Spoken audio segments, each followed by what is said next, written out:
When you take desperate measures, you are always plagued by doubts. What could I have done to avoid this situation? What actions could I have taken to avoid being here? I was pretty sure there was nothing I could have done. I had few options. How do you convince an adult that their actions will destroy everything they hold so dear? You can't force them to do anything. You can only watch helplessly and deal with the consequences. That is exactly the position I found myself in. My loving wife decided that this would make us stronger, demonstrate our love for each other, how strong it is, and what we mean to each other. I, on the other hand, felt it demonstrated how weak her love for me was, how selfish and spoiled she was. I am an ordinary person living an ordinary life. I'm not a strong, gentle, romantic hero. I have flaws like everyone else. I don't pay enough attention to anyone but myself. I work too much. I sometimes get angry when I shouldn't. I don't do it intentionally. It just happens. I'm human. Life is like that. Work and events get in the way. I was married to Amanda for 19 years. We were both ready for more when we found the time. We were distracted by other things. Football, a good book, a TV show, or maybe the girls wanted something to keep us busy. Suddenly, she wasn't happy. "Corwin, how long has it been since you went on a date?" she asked one day. "Last Friday, I took you to that Italian restaurant you've been wanting to go to for a long time," I replied. "We went to a movie and your mom kept the girls overnight, remember?" "I don't mean with me," she said. "How long has it been since you've dated anyone else?" "Jesus, Amanda, are you accusing me of something?" I asked. "No, no, honey. It's not that at all. I was just wondering if you remember the name of the last girl you dated besides me?" "Yes, I remember," I said. "Her name was Donna, and it was about 2 weeks after I met you. I think you might remember her too. We had a big fight about that date." "Did you ever miss her?" she asked. "God, no." I laughed. I remember how awful it was. Not that date, it was pretty good, but the whole dating thing. Working up the courage to ask a girl out, worrying about being turned down, the awkward first conversations. It was traumatizing as hell. "But wasn't it exciting and mysterious?" she asked. "More like absolutely terrifying," I replied. "What made you think of that, Amanda?" "I was just wondering if you've ever felt the urge to go on a date with someone else," she said. "No, I've never felt that way," I answered her. "I guess everyone has fantasies, but no. I remember you getting really mad when I went on a date with Donna and said you wanted us to be exclusive. I decided that's exactly what I wanted too. If I felt differently, I wouldn't have asked you to marry me. I'd just date women. That's what it means to be married. You don't go out with people other than your spouse." She left it at that, and for a month I heard no more nonsense. It was Friday night. "Corwin, I saw the way Sebra was looking at you tonight. She wanted you to ask her to dance." Sebra is a friend of ours where Amanda works. We've known her forever.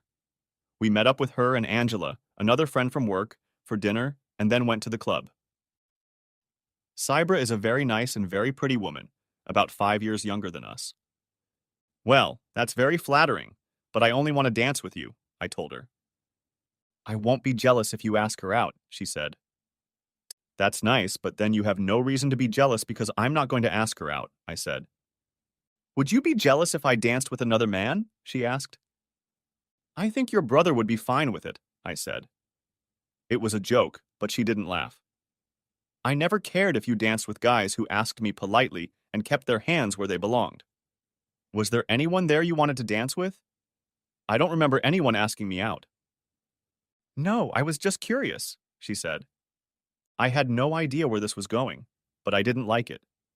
I didn't think I could sleep, so I got up and went to my room. I was playing a video game and saw her come to the door and watch me for a minute. I didn't look at her and she went back to bed. I waited until she was asleep and joined her. Things were quiet for 2 months until we went to Angela's promotion party. It was at the White Rhino, and there was a good band playing. We were all sitting in a big round booth, and Amanda was talking to Sebra. "Corwin, Sebra wants to dance," Amanda said. "Could you be a gentleman and dance with her?" What the hell? I remembered the conversation from 2 months ago. Now I was in a very awkward position. Mora was a good friend of mine, and I didn't want to hurt her feelings, but I definitely didn't want to dance with her. That lush body pressed against mine didn't bode well, but I didn't know how to gracefully get out of the situation. I liked to dance, but I didn't know how to do it. Mora was like a big cat, graceful and smooth, and I looked clumsy. There was no good way out, so I stood up. I think they're playing our song. Thanks for dancing with me, Corwin, she said. Amanda said you wouldn't mind that you like to dance. I haven't danced since I broke up with Bruce. Well, you're a very good dancer, I said. Actually, I don't mind dancing with you, Mora. I like you a lot. Hell, I love you. You're the sweetest girl I know, but you're really hot, and that's not a good idea for me. She giggled. You're safe with me, Corwin. I love you too. If you weren't married, I'd be thrilled for you, but Amanda is my best friend. Let's just enjoy this dance, okay? When we got back to the booth, Amanda wasn't there. I looked around and noticed her black and white dress. She was on the floor with some young guy with Nordic looks. She was laughing in his face, and his hands were much lower than they should have been. She noticed me standing there looking for her. She smiled and waved at me. I was angry, very angry, in fact. She'd sent me off with Mora to dance with that asshole. I threw a couple of 20s on the table and started to stalk toward the exit. Zebra watched me halfway to the door and then ran after me. She caught up with me when I was halfway to the car. Corwin, stop! Where are you going? She panted. We've been played, I told her. Amanda was talking about dating other people and asked me if I'd ever thought about it. That's what it was. She was testing the waters. She set it up by getting me to dance with you. It gave her an excuse to dance with Romeo. So what are you doing? She asked. You're just going to leave her here? That's exactly what I'm going to do, I said. Well, you can't leave me here, she grabbed my arm. I'm coming with you guys. I felt as fit as a fiddle. I'm sorry, Mora. I don't know what I was thinking. It's okay, Corwin. I don't like being played with any more than you do, she said. Take me to your house so I can get my car. We were almost home when my phone buzzed. I ignored it, and Zebra glared at me. Her phone rang, and she answered it. We're almost at your house, she said. She looked at me and muttered, Amanda. No, this wasn't my idea. I was driving with you guys, remember? My car was leaving, and I wasn't going to be idle. No, look, Amanda, I'm not a part of this. Don't put me in that position. We've been friends for a long time, girl, but if you mess with me, you'll regret it. She ended the conversation. She wants you to come back and get her, she said. Well, I want a wife who doesn't play stupid games, I sighed. Where did that shit come from, Moore? Marcy, from work, I think, she said. She's always talking about how she and Herb have an open marriage, and how great it is, and how it's made their lives so much better and their marriage so much stronger. It's a load of crap. He and Herb barely talk and spend all their time entertaining all their friends. He's been hitting on me for as long as I've known them, the creep. She's been filling our ears with this crap for 2 years now. I didn't think Amanda was stupid enough to buy into it, but I guess I was wrong. I think she's trying to set us up, Corwin. She knows that I love you and that I've always liked you. I almost choked. Thank you, Mora. This is really awkward. I mean, I think you're gorgeous, but I'm a one-woman kind of guy, and I'm not good at sharing my toys. I'm sorry she dragged you into this. Why should you be sorry? She asked. You had nothing to do with it. I danced with the man of my dreams, and I don't regret it one bit. Corwin, will you let me know what happened? I assured her that I would, and she got in her car and drove off. I went into the house, thought for a while, and then took my stuff out of the master bath and put it in the one in the guest room. I went back and got my stuff for work the next day and put it in the same place. I locked the door and went to bed. For some reason, maybe the drink, I fell asleep right away. I was half awake when the door slammed downstairs and footsteps were heard in the hallway. The handle of the bedroom door jerked a few times. Someone knocked on the door. Corwin, what the hell is going on? I heard Amanda whisper. She probably didn't want to wake the girls who were sleeping in the hallway. She tapped and whispered for another 10 minutes, and I heard her footsteps retreating down the hallway to our bedroom. Or rather, it was our bedroom. Now I had no idea what it was. I found that I hated the bed in the guest bedroom. How many people have even tried to sleep on a guest bedroom bed? I tried to get up and slip out the door before she woke up. Yes, it was a cowardly plan, but who cared? I just didn't want to see her. But it didn't work. She came down the stairs as I was stacking some papers in my briefcase. What's the matter with you, Corwin? She hissed. She was all pissed off. I think you should ask that question to yourself, I said. What does that mean? She said loudly. You ditched me at the club last night, locked yourself in the spare bedroom, and are trying to sneak out of the house an hour before you have to go to work. Now you think there's something wrong with me? Yeah, that's exactly what I think, I said. I picked up my briefcase. Everything I've done is a reaction to what you've done. I don't even want to look at you right now. You have no idea how close you are to making me permanently angry with you.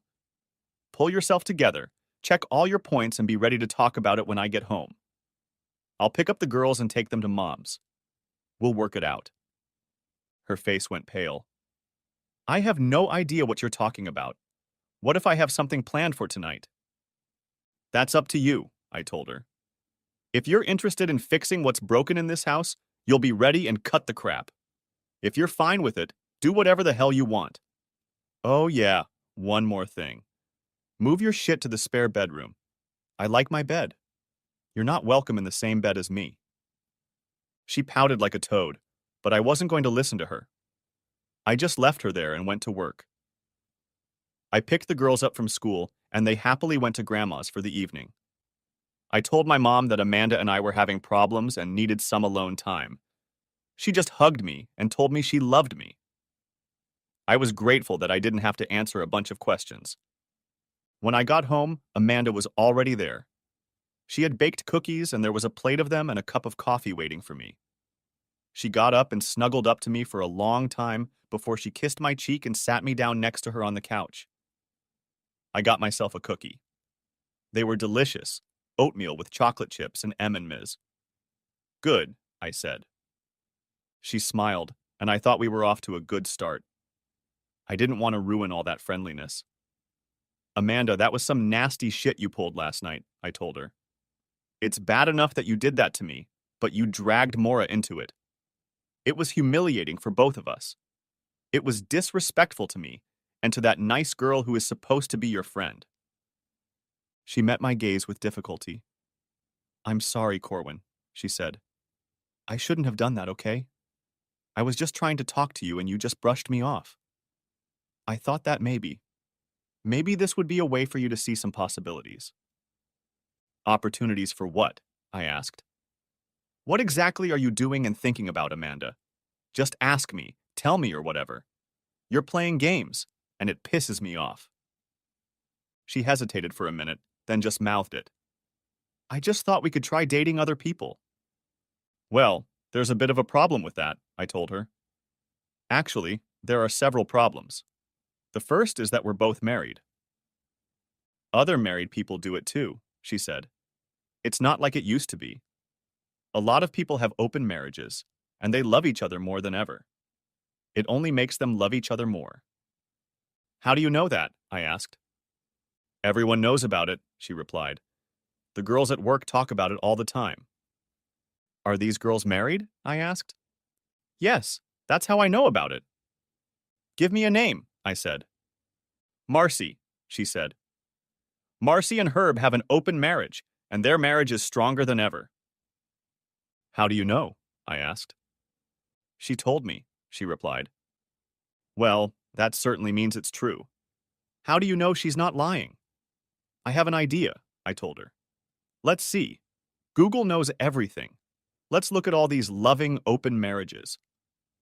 She looked a little shocked, but still came over and sat next to me while I fired up my laptop. I opened my browser and typed in, How many people live in open marriages? I had no idea what we would find, but I wanted to know it now. I clicked on the first link. According to the survey we read, less than 1% of Americans are in open marriages. We checked a few more links and the result was the same, less than 1%. I guess she expected something different. That's still a lot of people, she said.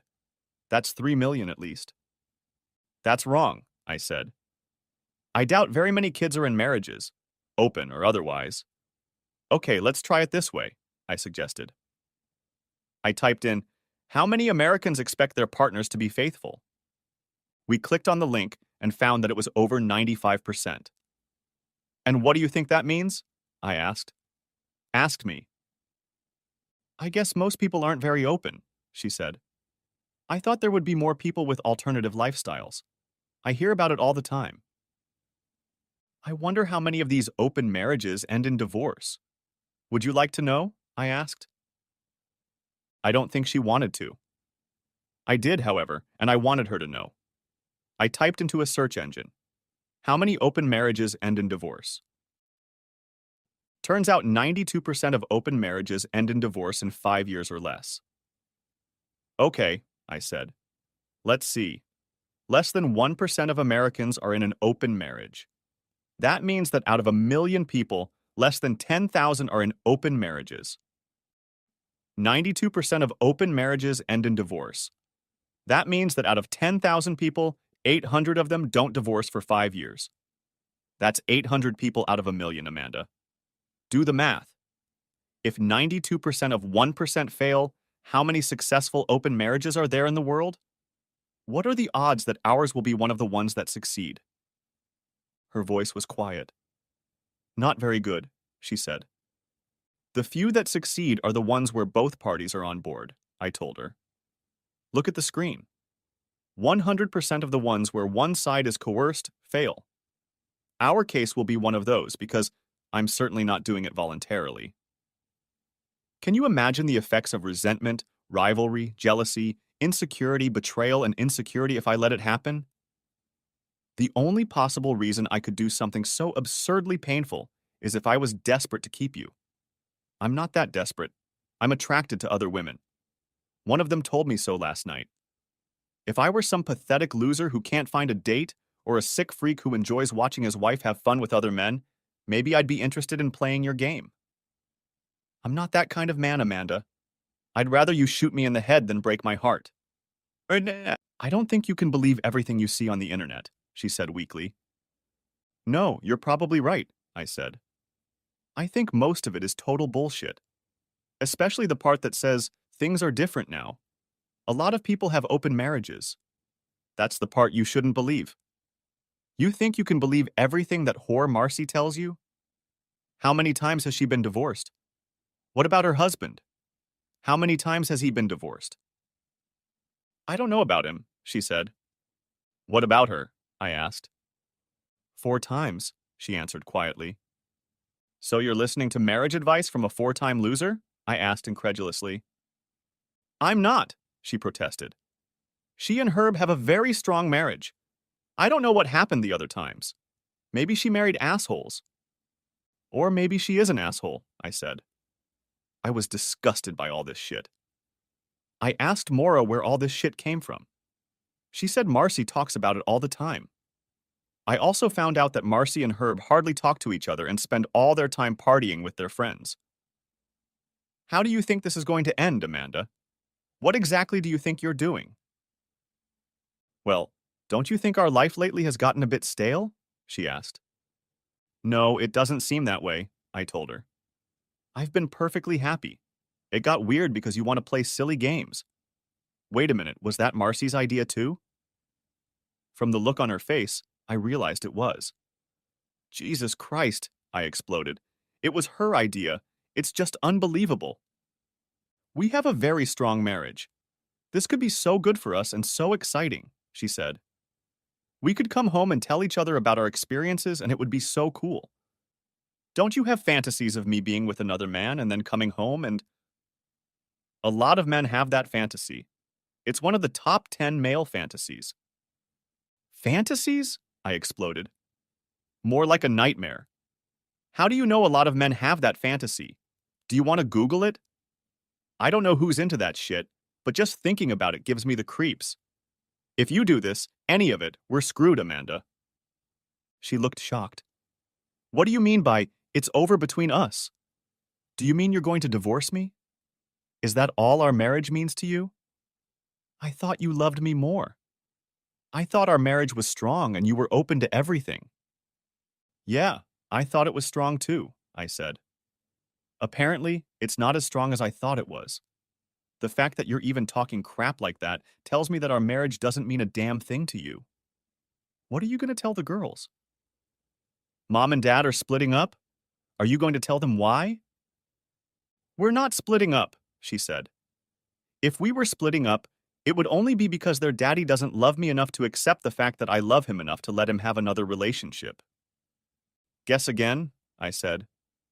They would be told that their mother doesn't love their father enough to keep her marriage vows. She doesn't love them enough to make sure they have a good, loving home. Their mother wants to be a whore, and she doesn't care about the rest of them. We were both furious, and she quickly nailed the coffin lid shut. I want this, she said. It's going to happen, Corwin. You have to get used to it. You can either go on this journey with me, or you can sit at home and sulk like a child. That's where you're wrong, I told her. We're not going to survive this, Amanda. The first time you entertain some asshole, we'll be past it. I won't be sitting at home. I'll be talking to a lawyer. I'm going to give you a couple options. 1, we can just forget the whole thing, and I'll talk to a lawyer in the morning. We'll get divorced as soon as possible. 2, you can make an appointment with a therapist in the morning to find out why you're freaking out. Right after that, you can make an appointment for us to see a marriage counselor. We'll try to fix this mess. I'll go to counseling too and work with you, but I don't have any hope at all. This is a big failure, Amanda. I've been anticipating it ever since you had those weird ideas. I think that slut Marcy was shoving some information at you, and you obviously swallowed it. You think all these good things are going to happen. All that will happen is that you will make everyone you say you love miserable. The girls, me and you, we're all going to suffer because you've somehow built that idea in your mind. Believe me, I'm not going to sit at home. And what are you going to do about it? Now she was teasing me. You won't be able to stop me. You don't own me, and I can do whatever I want. You're not going to divorce me. You have too much to lose. I'll get the girls in the house, and you'll pay alimony and child support. Think about it, Corwin. Don't do anything stupid. I love you. I'll never leave you. This could be so exciting for us. We'll experience all the thrills of the first time without all the risks and downsides. I'll come home or you'll come home and we'll be there for each other. If you're not happy, we'll stop and that's the end of it. She stood up, walked over to my chair, and tried to wrap her arms around me and kiss me. I pushed her hands away and stood up. Don't touch me, I told her. I need to think about this. I'll let you know what I decide. I lied. I didn't need to think about it at all. I just needed to gather my thoughts. She was probably right about everything she said about divorce. This whole system was screwed up 9 ways from Sunday. I needed to take a few steps. I left her there, went up to the bedroom, and locked the door. After sitting at the computer for 30 minutes and 10 on the phone, I came up with a plan to get the money. The problem was the girls. I checked. Georgia law, we lived in Atlanta, says kids over the age of 14 can choose who they live with. I bet on myself. Audra had the upper hand. She was Daddy's princess, and always had been. Olivia loved me, I knew that, but she also thought a lot of her mother. I knew there was no way Audra would go with Amanda, and I didn't think Olivia would want to be separated from her sister. I was betting that if I could get them to hear what their mother was planning, how she planned to use them as leverage to force me into this open marriage, they wouldn't want anything to do with her. Yes, it was cynical, and I hated every thought I had, but I wasn't the one changing the rules. Here's what it came down to. If Amanda had come to me before the wedding, told me she wanted to be faithful to each other for 19 years and then start having fun with other people, would I have married her? Not a chance in hell. I'd run out of there like a cat with its tail between its legs. She knew that, and would have done the same thing. Now she wanted to change the rules and force me to go along with them. She threatened me with what she would do if I didn't agree. If she came to me and told me she wanted to have fun and wanted a divorce, I would be in a lot of pain, but I would do the honorable thing. We would have split things up, agreed on custody, and that would have been the end of it. But not after this extortion. The conversation happened 2 nights later. Amanda didn't know the girls were eavesdropping from the stairwell. She started by apologizing. I wasn't buying it. So you've decided to see a therapist and start marriage counseling? I asked. There's nothing wrong with me, she snapped back. The problem is you. You plan to have fun with other men and I'm the problem? I asked. I'm not planning anything, she said. I don't have some big plan to go out and do that. I mean, going out with someone else. I don't even expect to do that. I just think we should have an option if it comes up. I have another idea, I told her. Just so you know, I have the option of cheating on you sometimes. Not every day, but I've had those chances a dozen times over the years. You know what kept me from doing it? What? She asked. I had a plan, I told her. I had a plan not to cheat. I went into each of these situations with a plan that I wasn't going to do it. That's what marriage is all about. Planning for a good marriage, planning not to have fun with other people. If you don't plan for success, you plan for failure. Isn't that what they say? It is what you plan to do. You plan to betray all the promises you made to everyone, me, your children, God, and everyone else. How do you think the girls will take it? You won't tell them a damn thing, she hissed. You know the mother always gets custody of the children. I'll take them away from you and you'll never see them again. I'll make sure something comes up every time you visit them. You'd better not say a word to them. She threw me a glance and walked off somewhere. A few faint sighs and muffled sobs came from the stairs. Amanda was making too much noise for me to hear. When I reached the stairs, the girls were gone. I went up to Audra's room, but it was empty. As I walked down the hallway to Olivia's room, I heard quiet voices inside. I knocked and Olivia asked what I needed. Can I come in? I asked. She opened the door. Come on in, Daddy, she said. We thought maybe it was Mom. They were both obviously crying. I sat down between them and hugged them both. I'm so sorry you had to hear that, I told them. I didn't think you'd believe me unless you heard it for yourself. It's okay, Dad, Olivia said. It's not your fault. It's her fault. I didn't believe you. Well, I didn't think you'd lie to us, but I thought maybe you misunderstood her. Now we know. How could she do this to you? How could she do that to us? I don't know, baby, I told her. I don't understand a damn thing.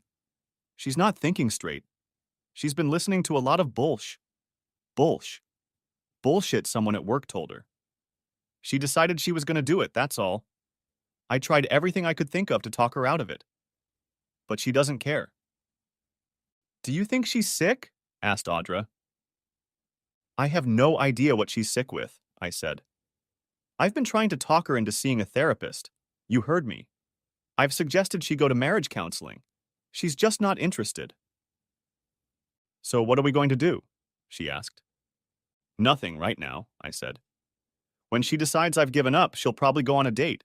When she does, we'll be ready. When she comes back, we'll be gone. I'll try to talk her out of it. I don't think she'll listen. Are you both with me, or do you want to stay with her? They looked at each other for a minute.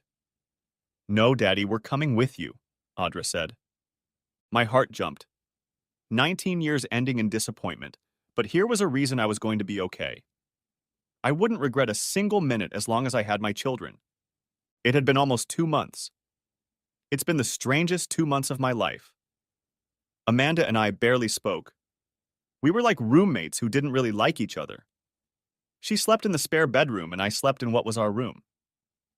I tried to talk to her, to convince her of the madness she was up to. One evening, we were weeding the garden and I broached the subject. Amanda, do you feel like your plan is working? Is our marriage getting stronger? Is this what you thought would be so great? Is this what you've been dreaming of? She looked at me, and I saw the first hint of doubt in her eyes. It quickly turned to anger. If you weren't an asshole, things would be different, she snapped back. I don't want my wife planning to have fun with other people. She insists she's going to do it whether I like it or not. Am I the asshole here? Yes, you are, she practically shouted. You don't even think about how great this could be for both of us. It doesn't have to be like this. You can just let go of your stubborn male pride, and it'll be perfect. Perfect for who? I asked. Certainly not for me. This is as bad as it can get for me at all. You obviously don't care about me. I love you far more than you love me, she said bitterly. I love you enough to allow you your freedom, to let you explore your boundaries, and to keep your place in my heart. I don't consider that love, I told her. I consider it selfishness. I love you enough not to exercise my freedom. I love you enough not to have fun with other people, not to explore any boundaries. If you truly loved me, you would. When did you stop loving me, Amanda? No, I didn't stop, she cried. I love you more than ever. That's how I can let that happen. My love for you is stronger than you can imagine. So love is when you drive a stake through my heart. Is that love to you? I asked. That's not what I'm doing, she was furious now. I'm going to the club with Bill White from work Friday night, she said. Zebra's coming with us. Please, Corwin, come with us. Give it a try. I promise you won't be disappointed. It'll be the hottest thing we've ever done. I pretended to think for a moment. Okay, what the hell? You're going to do it anyway, so I guess I can come with you too. She was in the garden in a flash, wrapped her arms around me and pressed herself against my body. Corwin, she sobbed. God, thank you, honey. I was going crazy. I didn't think you'd even think about it. You won't regret it, baby, I promise. You'll never regret it. I was already regretting it, but the situation was unbearable. I couldn't go on like this. I wondered if Maura would help me. I decided to call her. As it turned out, she was mad as hell. She had no idea what was going on when Mandy suggested she go to the club. She didn't know Bill White would be there, and she certainly didn't know she was being set up to be with me. What a bitch, she said when I told her about it. I call her now and she's toast. Maura, do you trust me? I asked her. What the hell does that mean? She hissed. I trusted that bitch wife of yours too. Maura, calm down, I told her. I need your help. I know you're upset, but I really need you to help me. This is the dividing line. I'm walking away from it. We're getting divorced as soon as possible. I'm ready, but I need your help. I'm going to play, and I need you to play with me. I could hear her breathing deeply into the tube. What are you up to? She asked. I'm going to pretend I don't care about any of this, I told her. I'm going to ask you to come home with me. All you have to do is pretend that's what you want to do. She laughed. How do I know this isn't some devious plan to get me into your house? I chuckled. It is, I told her. I need you to take the girls to my new place while I move our stuff out of the house. That brought out the evil side of her, and she agreed that her revenge could wait. I didn't know she had a vengeful side, but it had to work for me. That week was beautiful. Friday morning before I left for work, I tried again. Are you very sure about this, Amanda? There's still time, you can still cancel. Hasn't this week been great with just the two of us? Corwin, we've been through all of this already. If it turns out you don't like it, we can talk afterward, but I'm not changing my mind. She smiled at me. Yes, Corwin, the last week has been wonderful. I've really enjoyed it, and I love you. Tonight is going to be the best night ever. You'll see. Thanks for doing this with me. You're going to love it, Corwin, I know it. She, dancing, walked out of the bedroom. Did she know I'd like it? Right, I thought sourly. Let's get this day over with. When Zebra peeked into the house Friday night, she was simply stunned. Amanda was pretty, petite, and slender. Zebra was in a whole different league. She was tall. Now I realize you're trying to entertain me, she said. Well, yes, but not tonight, I said. It's all business. I'll have to wait. That's too bad, she said. Amanda only smiled. You two are getting an early start, I see. Leave it until after we dance and then get a room. I already have a room, I told her. How about you and Bill get a room? She grinned, grabbed her clutch, and off we went. Bill met us at the club. I don't think the evening started out the way he expected. I shook his hand and just crushed it. I did powerlifting for many years, and if you lift without straps, it gives you a pretty good grip. I saw him start to get weak in the knees, so I let him go. You could see he wanted to whimper and wipe his hand, but his macho image wouldn't let him. He was one of those handsome boys. Have you ever noticed that when men get close to what some women would call the ideal, the odds of them being barbers or Scientologists increase almost to infinity? Just look at Tom Cruise, I inquired of Bill. Say, Bill, are you a barber by any chance? I asked him. He snorted. Hell no, he said. He looked like he wanted to say something, but his arm hurt too much. Do you know who Ron Hubbard is? I asked him. Yes, how did you know? He asked. I was a Scientologist for 6 years. I shrugged. Just testing a theory, I said. C was ready to choke. I'd already mentioned my little theory to her, and she could burst into laughter at any moment. We both glanced over at Amanda, and she blushed furiously. Perhaps I had shared my personal theories with her too often. Let's find a stall, she said, and strode away with her back stiff as a poker, and Mr. Bill followed her. As soon as he was within 10 feet of us, Zebra burst into laughter. I took her hand and we followed them, wiping tears from our eyes. You're an evil man, Corwin, she sighed. Yeah, it's been a hell of a night, I told her. Get a grip on yourself more. Act like you're seducing me. And she was pretty good at it. Are you ready for the big show? I asked Zebra. I heard a noise, and Amanda and Mr. Bill slid back into the booth. Oh no, I said in my best Saturday Night Live show host manner. Look who's back. Zebra got it. Amanda did too. But Mr. Bill didn't notice anything. Don't do him any harm, Slughorn, Moore chuckled. Amanda swelled up like a puffer, and the smirk disappeared from her face. Moore and I are going to get out of here, I told them. And you, have fun. Amanda walked us to the door. Are you sure you're okay, Corwin? She asked. You were being a jerk back there. No, I'm not okay, I told her. Mandy, it's not too late. You've had your fun. Just get out of here right now with me. We'll go home and try to work things out. If you stay, it's going to be for a long time. No, Corwin, she said. This is going to be so great for us. Just go and enjoy the sea. It'll be amazing, you'll see. Just try not to be such a jerk, okay? She grabbed my hand. It's going to be so great, Corwin. You'll see. The sea is hot for you. You can tell me all about it when I get home. Aren't you going to spend the night with him? I asked. I figured with a stud like him, he'd be up all night. Well, I guess so. She hesitated a little.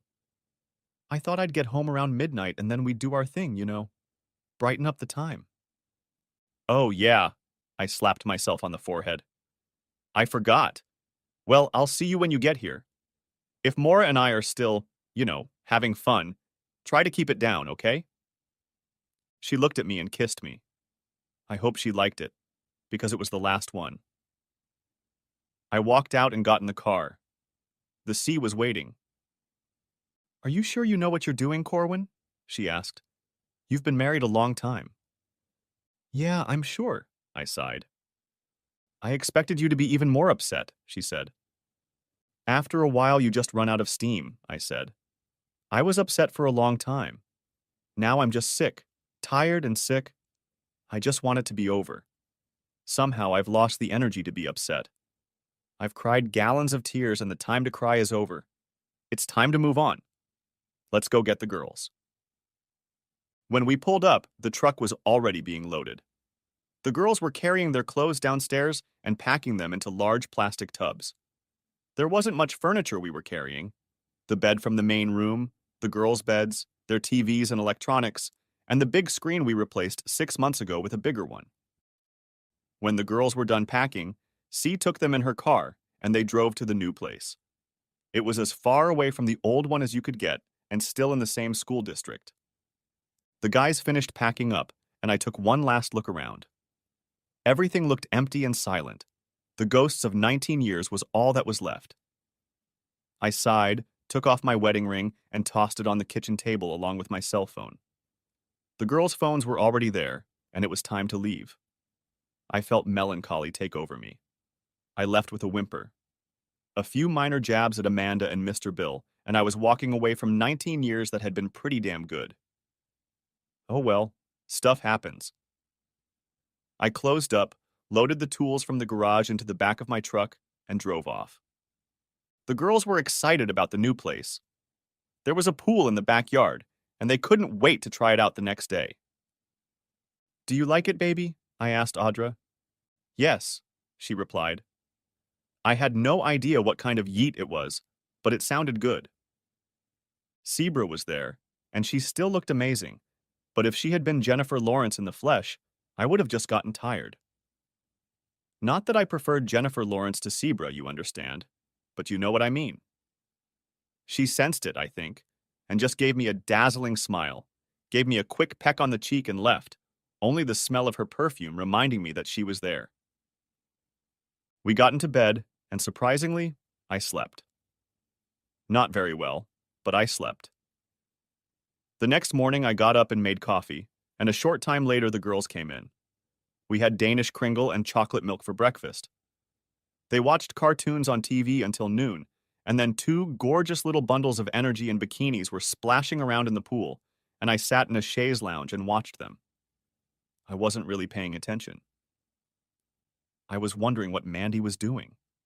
She had to be freaking out by now.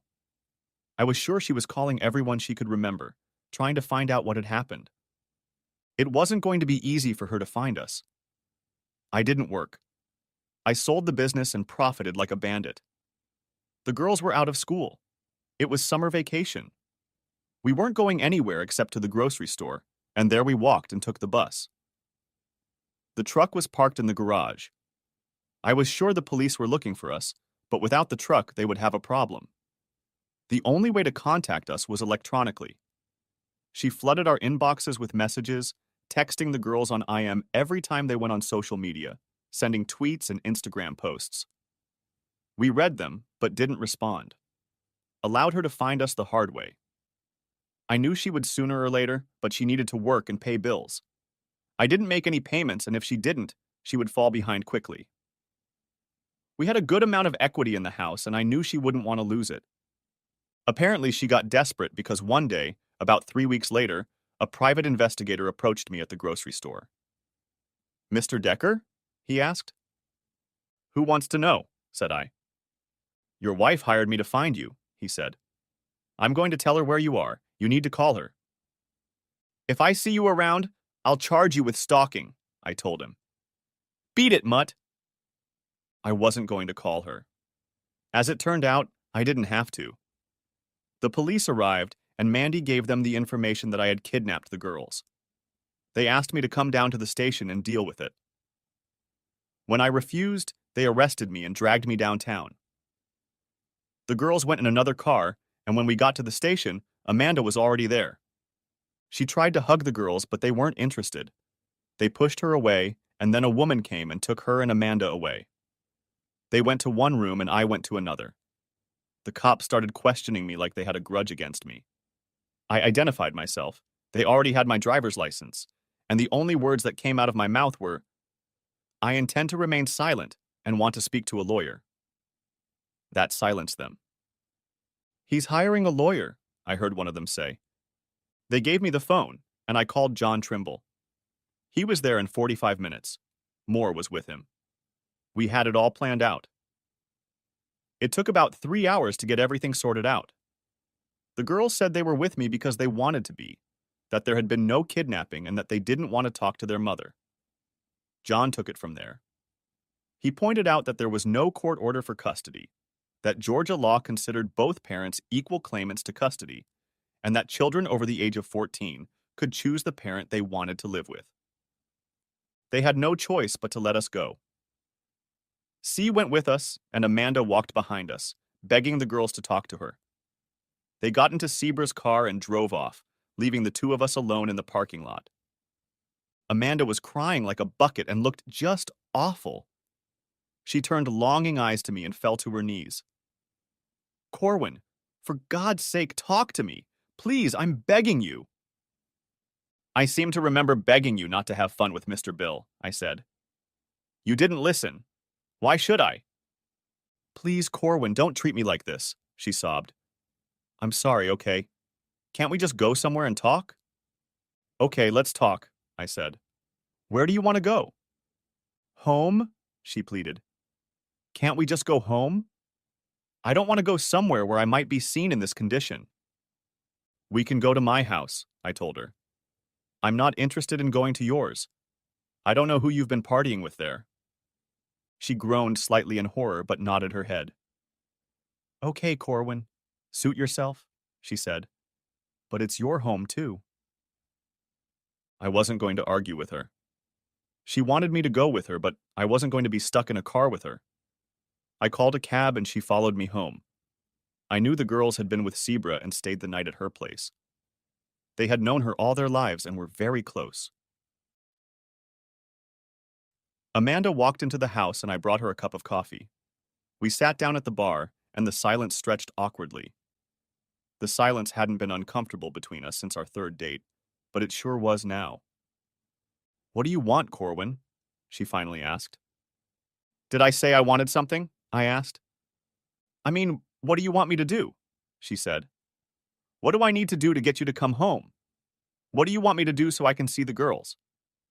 Hey, there's no way I can influence you to see the girls, I said.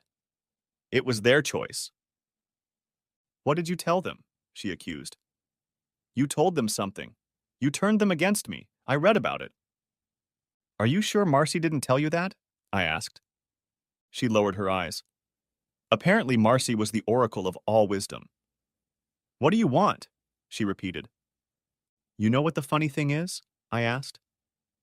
The funny thing is that I haven't said a word to them about you.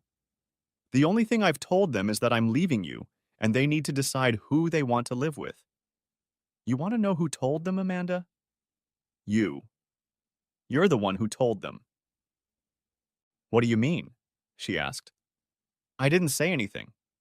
When was I supposed to say something? Do you remember that night in the living room when you threatened me? I asked. I could see that she remembered. They were sitting on the stairs. They heard every word you said. Her face turned pale and she began to sob. I didn't mean it, she sobbed. I just... She couldn't continue. Well, they think you did, I said. Actually, I think so too. I think most people win. What can I do? Her plea was pathetic. Mine was pathetic too. With them? I have no idea, nor do I care, I said. You screwed it up. You fix it. What can I do to you? She asked. Well, you can file for divorce, I said. I don't want a divorce. I just want you to come home, she said. I am home, I told her. I don't live with you. I'm sorry, Corwin. This whole thing was a big mistake, she said. I shouldn't have made you do it. You didn't want it, and I should have just accepted it. I'm accepting it now. Why don't you just forgive me and we'll just go see that marriage counselor? I'll see a therapist. I'll do whatever you want. I'm sorry too, I said. The problem isn't that I didn't want it. The problem is that you wanted it. I want you to file for divorce. I'll give you some time. In a few months, if you don't file, I will. I don't want anything to do with you, Amanda. Since you're the kind of man who would do what you did, we're done. You thought you could hold children over my head and force me to be a cuckold. You thought you could hold me hostage and do whatever you wanted. Now you've realized you can't do that and you've given up. It's too late, Amanda. File for divorce. You bastard, she exclaimed. You stole all our money. You sold the business, and there's maybe $50,000 left in our bank accounts. Half the money you took was mine. I didn't touch a dime of your money, I told her. I sold the business at a huge loss because I needed to do it fast. I only took the money I made, and guess what? I didn't have a dime left. All of these things were true. They were safely tucked away in an offshore account. I realized I had to do this before the divorce. The records showed that I had sold the business to a Danish company for less than I should have paid in taxes. In addition, I had seriously overpaid the IRS, and they kept that money to offset it against future tax payments. Our brokerage accounts were untouched, and I knew I would have to give half of it away. I set up trusts for the girls, and they were going to sit pretty. For 3 months, I went to every grocery store, Walmart, and convenience store in town. I used my debit card, and every time the machine asked me if I wanted cash, I said yes. $60 to $80 at all these stores, and 3 people did it at every store in town wherever they could. The great thing was that all of these transactions were legal.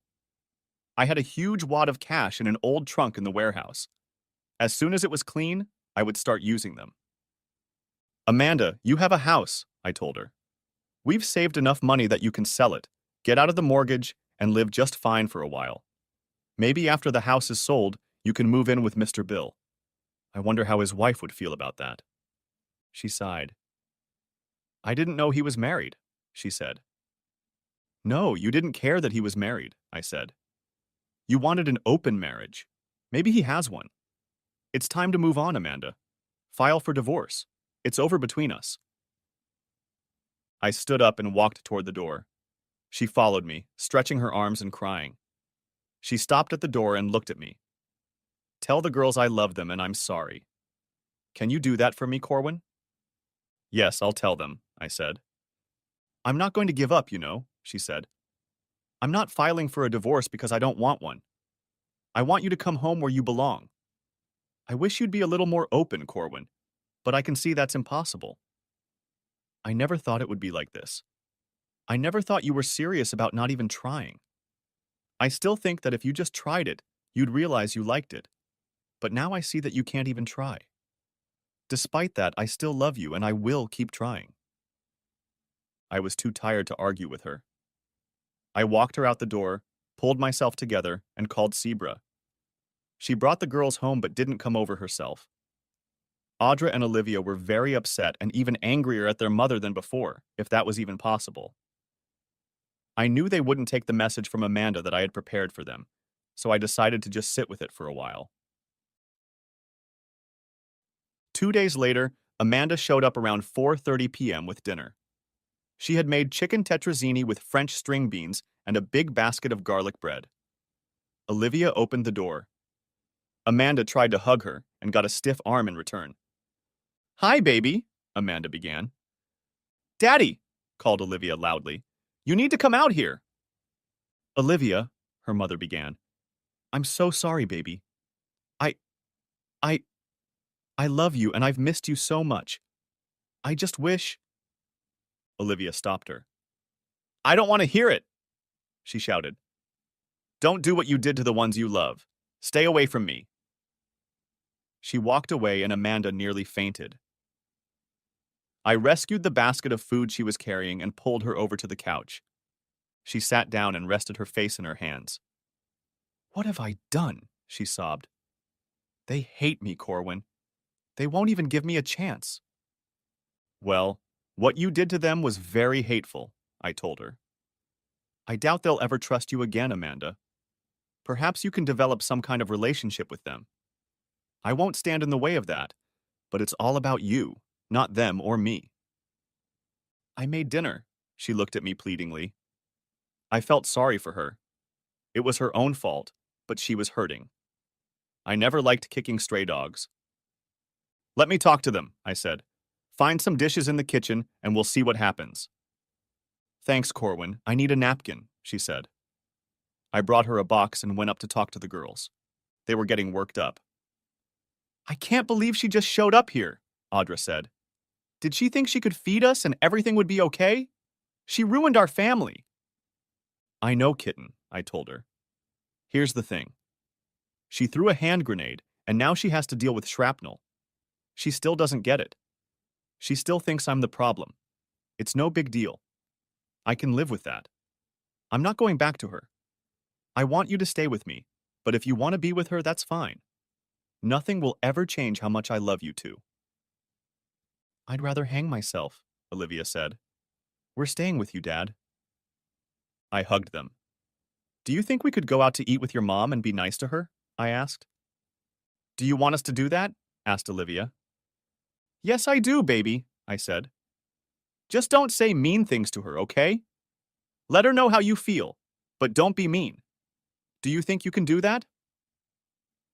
They both agreed, and we had the most awkward dinner ever. Amanda tried to engage the girls in conversation, and they responded, but briefly. We cleaned up, collected Amanda's dishes, and she got ready to leave. Audra, is it okay if I give you a hug? She asked. No, Mom, it's not okay, she replied. I'll talk to you if you want me to, but from now on, you're not my mom anymore. That just destroyed Amanda. It was 30 minutes before she could calm down enough to go home. She was pathetic, and I felt sorry for her, but it wasn't my fault. She continued to come about once a week and eventually reached such an understanding with the girls that they sometimes went to visit with her. She didn't file for divorce and kept urging me to move in with her. 6 months later, I filed. There was a certain dusky volcano of love in my life, and I wanted to see where it would lead. If things didn't go the way I wanted, I needed to move on as a free man. When the divorce was final, I think Amanda finally realized it was over between us. I certainly hoped she had found someone she was happy with. I was sure of it. I was going to ask Moore to marry me. If she didn't agree, I'd have to go to desperate measures. The end. Thanks for watching. I hope you enjoyed it. So subscribe to my channel and watch the next video.